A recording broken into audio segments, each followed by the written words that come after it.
Good morning. We are here this morning to discuss Parshas Emor. Title for today's shiur class is Who Are My People? Month of Iyar classes are sponsored in loving memory of Daniel ben Aryeh Yaakov Halevi. May his memory be blessed. Zichrono livracha.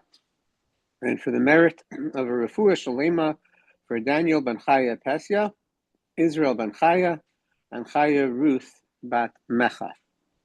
May K'lal Yisrael experience true Shalom, and may we all merit to see the complete Geula speedily in our days. This week's classes are also sponsored for the benefit of Refuah Shalema, complete healing, for Peril Sasha Basmerel Rivka, and Baruch Yeshua Yisrael Ben Sima, and all the people that we have in mind, among all the Chaya Yisrael. Very special shout out, happy birthday to Mrs. Rhoda Lipton, and thanking her for blessing all the people in our class. Today is her Hebrew birthday. We always thoroughly appreciate her participation and her very regular, consistent attendance. It means a lot to me personally, and wishing her only health, longevity, and good things. Nachas. So this week we are going to discuss the beginning part of the parasha, and I'm hoping that what's going to emerge is a very personal and a kind of a clear understanding of our circle of people, meaning the people that we really should be our people, that we should consider my people, and how that hopefully leads to a much more clarified understanding of our mission in life. So we're just going to go right to the questions. And question number one is a very simple question. It's a familiar concept to us in the Torah that a dead person, a corpse, generates ritual impurity. And as such, the Torah in Parshas Emor, our Parsha, describes the prohibition that a Kohen of any ilk, any Kohen, almost any Kohen, I should say, is prohibited to involve himself with a corpse, meaning to be in contact with a dead person that is a non-relative. And the very simple overview question is, what's so bad about being in contact with a dead person? What exactly is the defilement that occurs that therefore a Kohen should not get in contact? Now, it's true that this defilement occurs even for a Jew, which is another subject. But today, specifically, what I really want to understand is the concept of burying a dead person is really only a problem in terms of interfering with a Kohen's service in the Holy Temple when he's scheduled to serve in the Holy Temple. But practically speaking, the Kohen was only obligated and indeed really only given the opportunity to serve 2 weeks out of the year. So even if you want to go with a lunar calendar and call it a 48-week year, that's literally 1/24th of the year that a Kohen is in service. And conversely, to bury a person would seem to be a very huge opportunity for a good deed. The Torah teaches us earlier that, and this is by Yaakov asking his son Yosef to bury him, the Torah teaches us that this is called the burying of a person, and this is what Yaakov is asking his son Yosef to do with him, a kindness and a truth, like a really big kindness. If you see Rashi over there, burying a person is considered to be a major, truthful act of kindness. Okay, so why should it only be that a Kohen performs that great kindness for his relatives and not for anyone? Now, we're going to learn that if there's no one else to bury that person, so then yes, a Kohen is obligated. Even the high priest, the Kohen Gadol, would also be obligated if there is no one else to bury that person.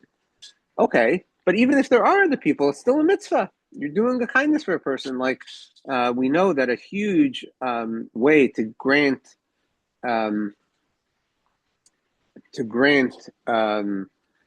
honor to a dead person is the more people involved, the more honor it gives. So we accompany a beer as it's leaving the temple, or I should say wherever wherever the dead person is, leaving the city. We accompany the person. It's considered to be a huge honor to attend, especially to a very distinguished person or a Torah scholar. So why should a Kohen not be involved? It seems to be a wonderful thing to do. Rabbi Nachman is pointing out that originally there were very few Kohanim, but this is a law for all time. This is a forever law. So even if there are plenty of Kohanim to do the service, it's still considered to be a defilement of a Kohen to get involved with the corpse, someone that is not his relative or someone that has no one else to bury him. Other than that, he's not allowed to get involved. So we're just asking, why not?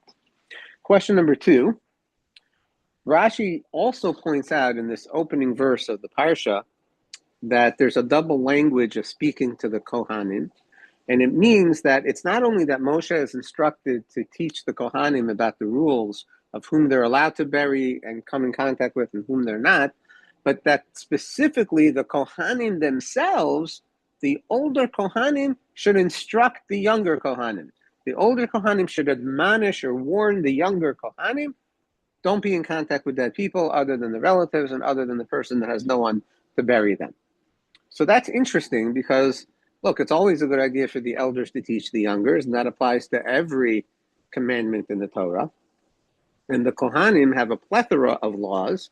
Why is it specifically in our Parsha with the laws of coming in contact with the dead that we're taught that the older ones should instruct the younger ones? Seemingly, that's always true by every mitzvah that a Kohen has, whether the eating of the sacrifices or how to do the services of the sacrifices or the laws of various tithings. All of that could also be taught by the older Kohanim to the younger ones. So why is it specifically over here by the laws of contact with the dead that the Torah goes out of its way to tell Moshe, to tell the older Kohanim that they should in fact instruct the younger Kohanim? That's question number 2. Question number 3, which is a question we've definitely spoken about in the past, and we're going to mention here in passing, but also add some nuance to it. The Torah says, "Lenefesh lo yitama." When the Torah warns that the Kohen should not come in contact with the dead, the way it refers to the dead person is the word nefesh, which means soul. So it's as if the Torah said, to a soul, the Kohen should not come in contact. Now, obviously, from the context and clearly the understanding, it's referring to a dead body. So that's bizarre because over here we're specifically talking about when the soul has left the body, and now we're talking about the corpse, and we have Hebrew words for a corpse. For example, the word mace, which means a corpse. Mace mitzvah means the one where there's a commandment to bury because nobody else is going to bury it. We say mace mitzvah. We don't say, for example, nefesh mitzvah. So why should the Torah be highlighting over here that the Kohen should not come in contact with a dead person by referencing the dead person as a nefesh instead of as a mate, as a dead person? It seems strange that specifically here we're going to call the dead person a soul, when really what we mean is a body that has the soul departed from it. So why is it called a nefesh? Now, related to that, kind of part 2 of this question is that why reference this particular soul as being among its nation? So to be clear, the phrase in the Torah is lenefesh lo yitama be'amav, and the way Rashi understands the phrase, and it seems the way Chazal generally understand this phrase, is to a soul, meaning to a dead person, lo yitama, he shall not become defiled, referring to the Kohen, should not become defiled, be'amav, when this soul is among its nation. What that means is when the soul, the dead person, that's what it means over here, has a nation, meaning people that will attend to its burial needs, the Kohen does not defile himself. So when the soul is among its own people, that there are people to bury it, the Kohen does not become defiled. Why reference those that are attending to the burial as his nation, Amav, rather than Kovrav, his buriers? It would be much more to the point to say, when a dead person has people to bury him, like Lenefesh lo yitama bekovrav, among its burial people, that would be more accurate. The fact that the person belongs to the Jewish nation is a very broad general term. Of course, he has a nation. The only question is there someone to bury? So much more accurate would be to a corpse among his buriers. A Kohen should not become defiled because you don't need the Kohen because there are people burying it. So why do we refer to the people burying the corpse in this pasuk as Am of his nation? That's part B of question number 3. Question number 4 is that there's an interesting additional concept here. It's sentence 4 in the Parsha that tells us that even though a Kohen, of course, is supposed to become defiled to his relatives, which, by the way, it's not so, of course, because if such a defilement, why become defiled to his relatives? If there are other people to bury the relatives, then the Kohen should not do it.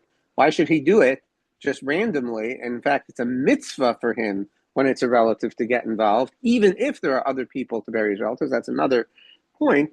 But the Torah goes out of its way to also tell you that it depends, in the case of the Kohen's wife, if the wife is someone that he's permitted to marry. So, for example, a Kohen is not allowed to marry a woman that is herself an immoral woman, what the Torah refers to as a zona. Now, what that means exactly is a subject for another time, but somebody who, for a Kohen, is considered to be beneath his station because she's immoral. The Torah tells you that nonetheless, if there's no one to bury her, then he does marry her. Does bury her. Well, either she's his wife or not his wife. If she's his wife, which legally she is, even if he's not allowed to marry her, so then why doesn't he become defiled to her by virtue of the fact that they're related?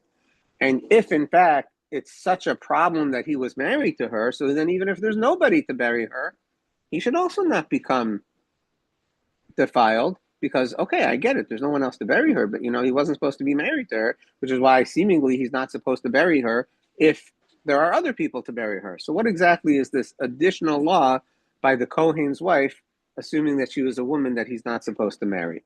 So that's question number 4. And question number 5 is we have a general description over here of other mourning-related laws. For example, a person is not supposed to cut themselves, and right now we're talking about it in the context of a Kohen, even though it applies to all people, as a sign of mourning. So if a person cuts themselves as a sign of bereavement over the loss of a person, that's a straightforward prohibition in the Torah. That's not allowed. To cut oneself and inflict damage in one's body because they're doing it as a sign of bereavement, that's prohibited. In addition to that, a person is not allowed to make a bald spot or make themselves completely bald as a sign of bereavement over the dead person. And in addition to that, the Torah also mentions over here that a man is not allowed to shave his beard. And the question is that these are, first of all, rules that apply to Jews. It doesn't only apply to Kohanim. And even the law of shaving one's beard is not specific to the law of bereavement.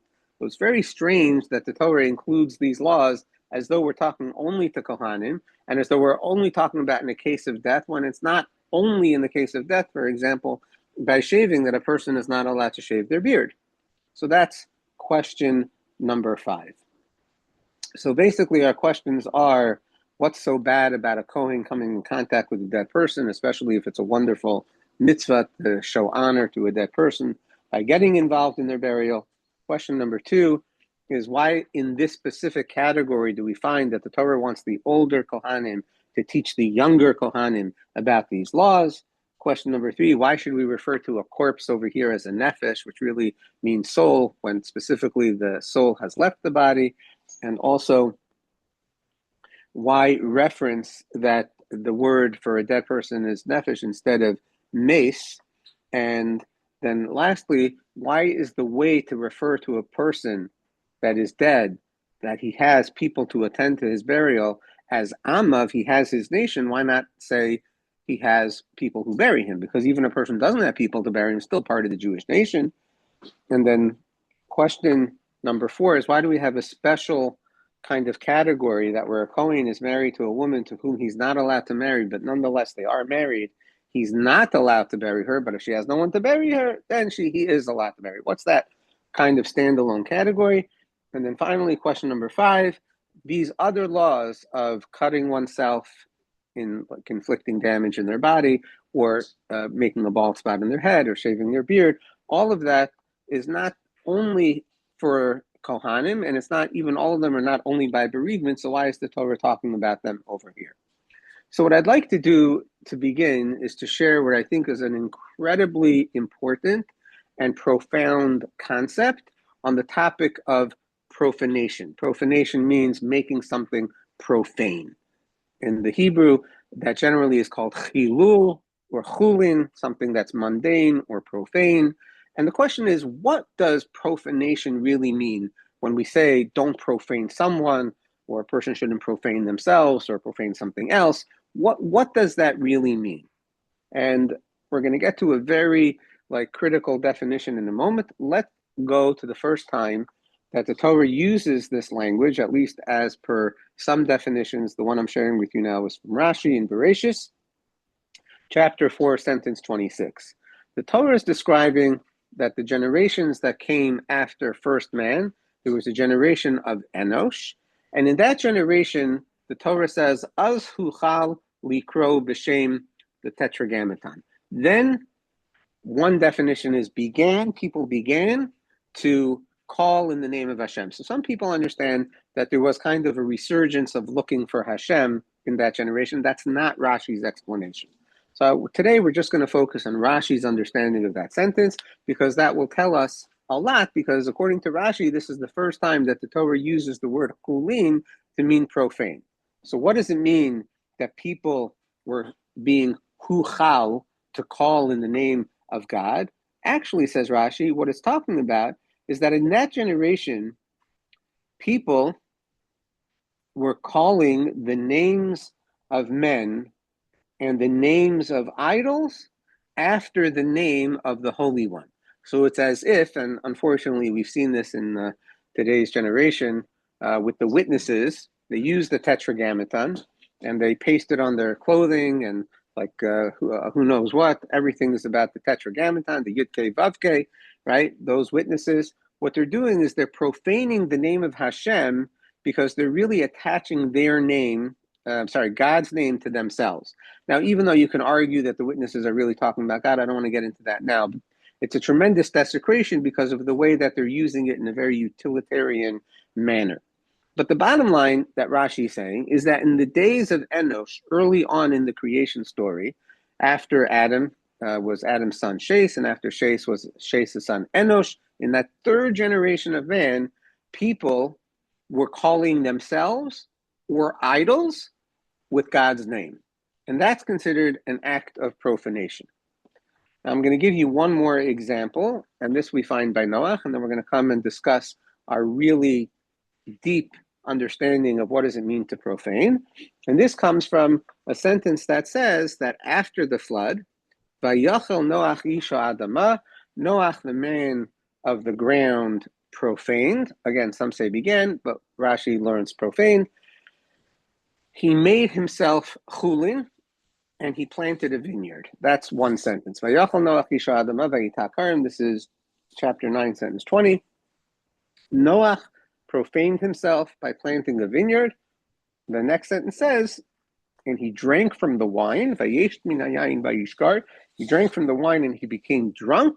Vayiskal b'soch hahalo, and he was exposed. He was laid bare. He was made naked in the midst of his tent. And of course, the story after that follows, where Cham sees and reports to the brothers, and the other two brothers come and they cover Noach.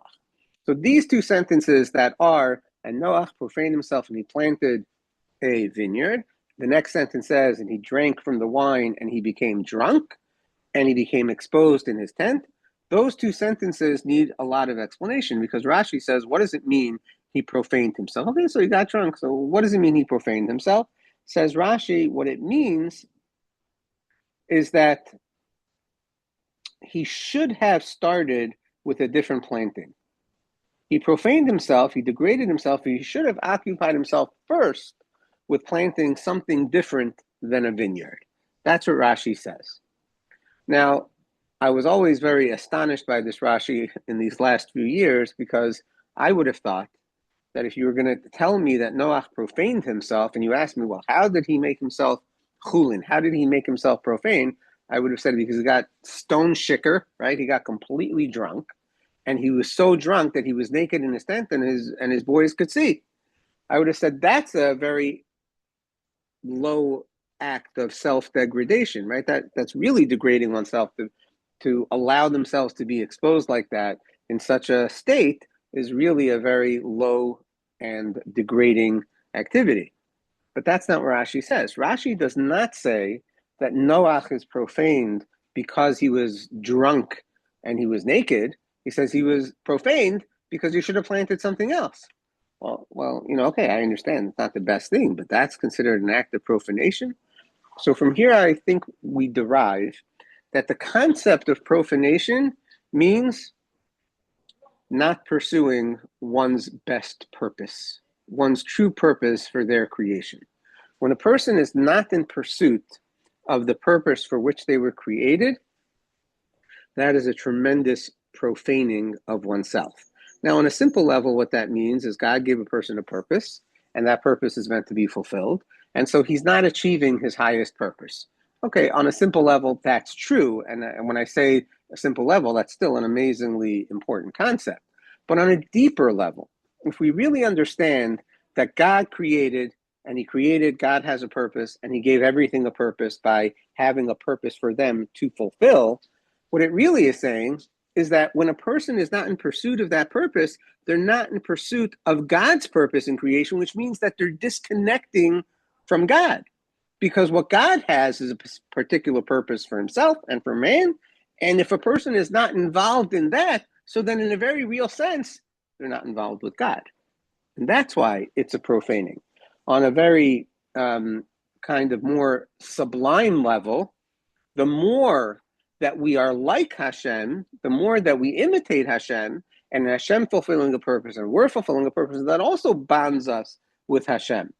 So the most profound profanation is to sever man's relationship to the divine.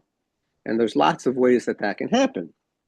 But in the first example in Bereshis, when mankind falsely designates divinity to things or to people that are themselves created entities. They're not God, and instead of saying that there's a God and that we exist and we have a relationship somehow with God, what they're saying is that I'm God, or that this table is God, or this idol is God, then there's an inherent three-pronged profanation, and that's the first time the Torah uses the word profane, huchal, because what's happening is they're profaning the purpose of the item, because the purpose of the item is to not be God. That can't be because it's not God. So they're literally changing the true purpose of the item, let's say the idol, the table, or even themselves, right? They're profaning themselves by attaching themselves to something that is not God. So by definition, it's an act of profanation because they're disconnecting from God by saying that the table is God or that they're God. So that itself is detaching themselves from God. And then on an even deeper level, they're profaning Hashem, because Hashem has a purpose in creation. And Hashem's purpose in creation is to establish a permanent human being with whom Hashem has a permanent relationship. So Hashem is also being thwarted in this process of designating something other than Hashem as Hashem. Because then the relationship to the true Hashem is not going to happen. And that is an impeding of Hashem's purpose in creation, and that's itself, so to speak, preventing Hashem's purpose in being fulfilled, and therefore that's also a profanation of Hashem. So, in the Noach example, he's profaning himself by first pursuing planting a vineyard instead of his ultimate purpose. What's Noach's ultimate purpose? Noach's ultimate purpose is to make the world better for man. In fact, his name, that this man will give us rest from our deeds and from the pain of our hands and from the curse that Hashem made on the ground. That was Noach's literal naming, his ultimate, definition of purpose.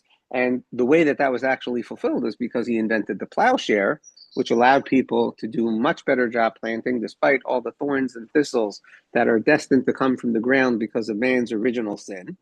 That's his purpose. And here, after the flood, we have a nascent mankind that needs to survive post the flood and needs to thrive. And instead of focusing on what is going to be good for man's survival and thriving, he focuses first on the vineyard, which ultimately is his own pursuit. And even if it would be good for man, that shouldn't be man's first thing. I was getting to your question already, Mordechai, Darius, right? That should not be man's first goal. Man's first goal is to make sure that he himself is a healthy entity, and then we can talk about if there's a purpose for wine, etc. And Rashi knows 100% clearly that when the Torah says that he's becoming profaned, it's not because of when he became drunk and that he exposed himself. It's because that's a second sentence. The first sentence is, Noach profaned himself and he planted a vineyard. How did he profane himself? By planting a vineyard. The second sentence says a consequence of profaning himself is that he became drunk. Because guess what? When we sever ourselves from our best, most important mission and purpose in the world, we feel pretty bad about ourselves. And we want to escape. And we will further degrade ourselves. That's why it's so important to help ourselves and help others to be in line with who they really can be, what their greatest contribution is, how they can fulfill their purpose in creation, because that creates a tremendous upward momentum of connecting to other people by contributing to them, by fulfilling their purpose, by connecting to Hashem, by fulfilling Hashem's purpose for them in creation, by helping Hashem, so to speak, and helping mankind to now have permanent relationships with the divine. That's amazing. That's such an important and healthy ecosystem that we should be trying to engender. But when, God forbid, the opposite happens, there's a negative downward momentum that causes self-degradation, further escaping, ultimately leading to things like becoming stone drunk and naked inside one's tent. And of course, it could even be worse. And of course, Noach has his own demons, so to speak, to deal with. I'm not referencing last week's class, but he's got his own inner doubts and struggles to deal with over the fact that the whole world was just destroyed, and whatever role he did not play in helping that earlier, he's got a lot to worry about. But unfortunately, in this case, he goes in the wrong direction by profaning himself and not pursuing his best purpose by using his agricultural abilities to help mankind in this very important, critical startup stage of post-flood living. Now, it happens to be very interesting that the rabbis tell us that Shem and Yefes, who cover Noach, merit two very specific outcomes from the fact that they're covering up Noach's vulnerability and nakedness. The rabbis tell us that the descendants of Yefes merit burial, because burial means that even the body of a person has a purpose even in death. And that's because we know that in the future there's a resurrection. And that means that they have a connection, the descendants of Yefes have a connection in preserving the ultimate dignity and the ultimate future of the human being in the form of their future body, because their ancestor Yefes had a share in preserving the dignity of Noach, in having Noach be covered in his state of degradation. And Shem, he merited the mitzvah of tzitzis. Tzitzis too is about preserving the sanctity of the human being, reminding us of our commandments, telling us of our real purpose in this world. And that, of course, is a tremendous addition or boon to helping man understand their true purpose. And so that was the reward of Shem.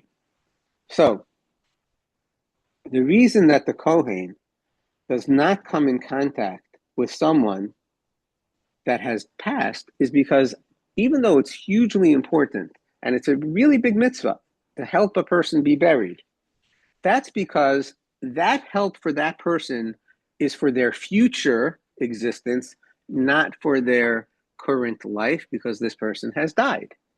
So the job of a Kohen is to help the living pursue a more active and intimate, closely connected relationship with Hashem.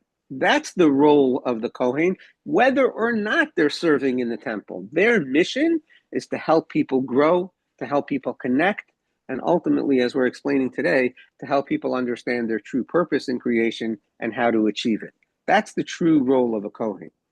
So if a Kohen comes in contact with a person who has other people to bury him, it's not the best use of a Kohen. It's exactly like the chulin of Noach. You could say, hey, look, it's nice to have vineyards, and in the future, people are going to use vineyards for good purposes, but that's not the first goal. The first goal is the food, the survival, right? The basic needs, the staples. And that's a profanation because it's not Noach's best purpose. So too, for a Kohen to be involved in a good purpose, but not his best purpose, that too is a profanation, which is exactly the word the Torah uses over here.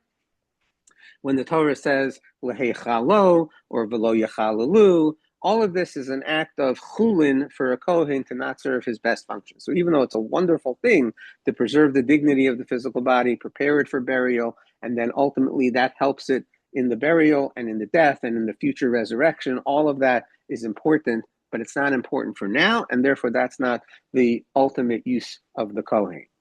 Now here's something very interesting. The Torah is telling us that people who attend naturally, meaning a corpse who has people to attend to him, they're called Amav. They're called its nation. Because our people are the people that understand our best usage and help us in our lifetimes to pursuing that best usage, that best purpose. Anybody who's involved with another human being for the sake of the human being becoming their ultimate best selves to fulfill their purpose for which Hashem created them, that's your people. That's the nation of the person. Now, on a very simple and really in a very basic level, I'm sure we all know people that we've been friendly with, but we don't really stay in contact with them.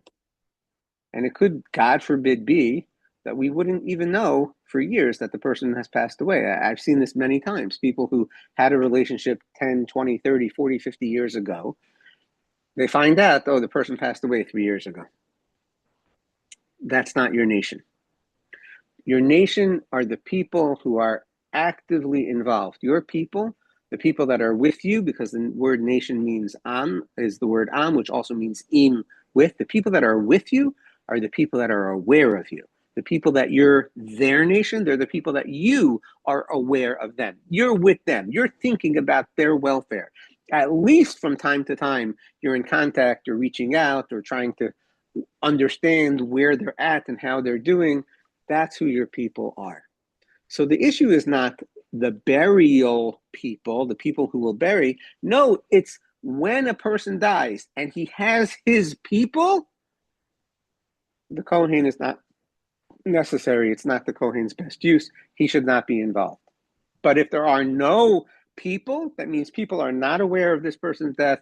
They're not with this person. So then it is the job of the Kohen, because this too is a preservation of the dignity of the person, and ultimately preparing him for burial and for the world to come is also a way of ensuring his positive relationship with the divine. So then it is the Kohen's best purpose for this particular person, because there isn't anyone else to attend to this person. And that's why it's called the Amav, among his nation. Now, very interestingly, when it comes to the Kohen himself and his relatives, so then a Kohen has an obligation to be involved. Why? Because relatives are not our people, they are part of who we are. Which is why the word that the Torah uses over here for the first relative is wife, but it doesn't use the word wife, it uses the word she'er, which means the remainder, or the other part of me. So all the relatives in the context of the wife, who's the first one mentioned, is that even though she's not blood related, right, genetically, but she is part of me because we bonded through a holy relationship of bonding with each other to promote each other, to help each other fulfill our purpose, and together we have a higher purpose. That's the ultimate part of me, which is why the rabbis tell us that a spouse only dies to their husband. That's the most connection that there can be, because practically speaking, we're living lives together. That's not someone that you say, should I help them, or am I promoting them or not? part of you has died. So of course, a Kohen is involved in that because it's as though part of him is now missing. And that's true by all the close relatives, except the wife to him he is not supposed to marry. Because over there, the Torah is telling you that they will never bond as a true merger in the way that a husband and wife should. So therefore, the Torah only calls him a husband. It doesn't even refer to him as the wife. In the sentence over here, it only says that a husband should not become unclean, hint, hint, to the person to whom he's not really connected with because they're not supposed to be married. And that is a subject for more exploration in another time. I might go into that a little bit on Friday, why it is that they're married, but they're not really bonded, and how that whole relationship works, and why these specific people, the marriage is not what it's supposed to be. But for our purposes today, the Torah is telling you that even though they're not supposed to be married, and really she, in a way, is an impediment, and I'm not saying it's her fault, it's his fault. He married her. They're both their faults, right? The bottom line is that if there's no one else to bury her, she's still part of the Jewish people. And the husband does have to bury her if there's no one else to bury her. Because we're still related that way. Even if the marriage is not what it's supposed to be, and even if they've prevented each other from their ultimate purpose, as Jews, we're all responsible to do the most that we can when no one else is available to help, even if it was that relationship. So now I think we can understand that all these laws that pertain to bereavement or cutting oneself or the hair and the shaving, what the Torah is really emphasizing is that what gets in the way of proper mourning is that we overemphasize death. We treat death as something so final and so absolute, as though it's the end of the world. That's not recognizing the truth that a relationship with God is permanent, that really even after death, a person has some spirituality, some soul. So that's why we're calling the corpse a nefesh. And that in the ultimate future, of course, and even now, but certainly in the ultimate future, that relationship with Hashem will be fully actualized, right? There's never an end to the relationship between a person and Hashem, even in death. And that in the future, it will be even greater because of resurrection and so forth. Torah is telling us that when we mourn incorrectly, what we're doing is we're losing the sense of the true identity of a human being. We're making a big mistake in not understanding that our whole existence is about establishing and then maximizing to the best of our ability a permanent connection with the divine by fulfilling our ultimate purpose, by connecting to Hashem that way. And death is not a final blow. And therefore we can't mourn in these particular ways. And certainly a Kohen cannot, which is why the Torah is emphasizing it by a Kohen, because it's undermining his whole purpose as a Kohen, which is to establish this permanency of relationship with Hashem. Now, it could be that in general, and this is just an aside, and again, maybe we'll do a little bit more on this on Friday, the concept of a man shaving his beard is that a beard is supposed to recognize the idea that we age, but that with the negatives that come with aging are the benefits of the acquisition of wisdom and growing. That's what a beard is supposed to represent. And so the idea of a real shaving, which is like with a razor blade and nothing is left on the face, is to diminish the understanding that we're supposed to have about the real value of a human being in his ability to grow and ultimately connect with Hashem. That's what shaving in general is all about. We're mentioning it over here because what we really have to do as Kohanim, and it's important that Kohanim understand this, that their whole mission is to help themselves grow, help other people grow, and connect to Hashem. And that's a big problem, to not understand that part of the aging process is the beauty of the acknowledgement of that transformation. That's why the word zakein refers to a beard, also zeh shekana, one who has acquired wisdom, in the words of the rabbis. And we find many sentences about beards and things like that correlate to wisdom, etc. But also, here's something that the Torah is going out of its way in several different ways to teach us here. When we talk about the responsibility to help ourselves grow or to help other people grow, that is a two-way street. And what I mean by that is that every Jew has an obligation to help every other Jew as well, to help them be who they're supposed to be. Now, of course, we can't do that for the whole world. And if you look at the flyer, the beautiful flyer that Ohad Fadida put together today, you see the light slowly, expanding closer to the circle of the person that's trying to spread the light, and you hope that it keeps expanding. But the truth is that the idea that we just live and let live, and we just let people go, is a terrible idea.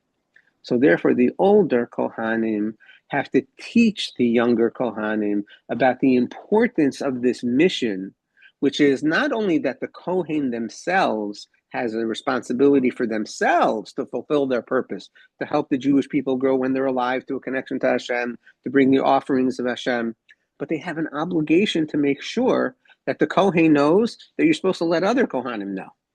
Because part of the mission is not only to worry about yourself, but to worry about other people, right? And so therefore, there's an admonition in this paragraph also that Jews, meaning non-Kohanim, are required to force the Kohen to maintain his Kedusha, his holiness. We have an obligation to make sure that a Kohen does not marry the wrong woman, that a Kohen does preserve his own sanctity and not profane himself by working on things that are not his ultimate purpose. You know why? Because Hashem has a purpose in creation. And Hashem wants all of us to fulfill our purpose so that he can fulfill his purpose. So we have an obligation to make sure that everybody is helping everyone connect to Hashem so that Hashem can connect to everyone, because that's Hashem's purpose in creation. And so therefore, it's a total across-the-board requirement for everybody not only to focus on their own relationship with Hashem, and it's not only the Kohen to help the Jews, the Jew has to help the Kohen has to help the Jew, and everybody has to help each other so that Hashem can actually live his purpose and be in a permanent relationship with all of us. Let me just get to one question that was mentioned here, if you will, and then we'll take any other questions. Thank you. See you next week. Yes. So Ari, I think we just answered your question, right? On some level, we have to do that for the whole world. That's correct. And to that extent, yes, a Kohen, all of us a Kohen. Absolutely. Okay. Any other questions or comments today? Rabbi, if I remember the text correctly, the Kohen is supposed to mourn over mother, father, brother, and wife, but not sister. Sister, it depends. Sister, it depends on if she is married to someone else. So the Torah says if it's a sister that's not married, so then he does mourn her. But once a woman is married, she is considered to be connected to her new family. So it's not the same level of connection as if she's not married. So how is it different than the relationship with the brother? I would assume that if the brother is married, there's that connection as well. Yeah. So it's a great question. And we see this even in most societies. It's generally understood that the new home that's created in a marriage is a continuation of the man's home, which is why most people take the man's last name. And even if they keep both, it's even the man first. And the way the rabbis explain it is that the women, the men, so to speak, the males, are the kind of the thighs or the foundation support poles of the family legacy, and the women become integrated into the new family legacy that she marries. That's why laws of inheritance also, it goes to the girl only if there are no men. So to some extent, she can represent that too, but her best obligation and best service purpose is really with her new family, including her children. She becomes part of that world. So does the relationship between brothers have from a rabbinical standpoint, does it have a greater permanence, or is that the right way to view it? I think the right way to view it is that the brothers are more connected to the general patrilineal legacy than the than the sisters, but of course Hmm. they're all family. Hmm. That doesn't change. But in terms of their their area of focus, another way to see it in Jewish law as well is that when a man gets married, he is just as obligated as he was before in the honor to his parents. But when a woman gets married, she's first obligated to her family, to her husband and family, and then to her parents. That's another way to see the difference. It's interesting to see in that regard, from that perspective, the woman is really a central role to the nuclear household, more so in Exactly. that case than the man. Exactly. That's correct. That's correct. And because of that, they're so important because you need the father to bring in the previous generation. And you need the woman to establish this one. Yeah. You know. Yeah, that's exactly right. Thank you, Rabbi. Thank you. Awesome, awesome questions. Yes. Rabbi, Yes, you want the link. Is that right? Rabbi, Yes, hi. yeah. I also once heard from Rav Moshe Meir Weiss in his shir. Let's say saw it in print. He said that a woman she marries her husband, and if he says, "I don't want you to have any contact with your parents again," you know, he's got to listen to her. Then he said, parenthetically, would want to marry such a person. But if it ended up that way, so the thing is, he said, but if a man really loves his wife, and since they're still keeping up by the parents, even though a lot of it went to the husband, if he really loves his wife and he wants her to have a really Shalom Tovim, he should push her to mechabed her parents. Mm-hmm. Total opposite of, and then Yeah. everybody wins. Yeah, I just don't know if we should ever push our wives, but other than that, it sounds good. Have a great day, everyone. Rabbi Thank you, Akiva, Rabbi. Yes. Thank you so much. Thank you. Thank you. Yes. Rabbi Akiva. Yeah. So it looked like what you were saying, the difference between shame and yefes is yefes, it's more of a, you don't want to, it's more of a negative kind of thing, like meaning, Not severing him from the ultimate future.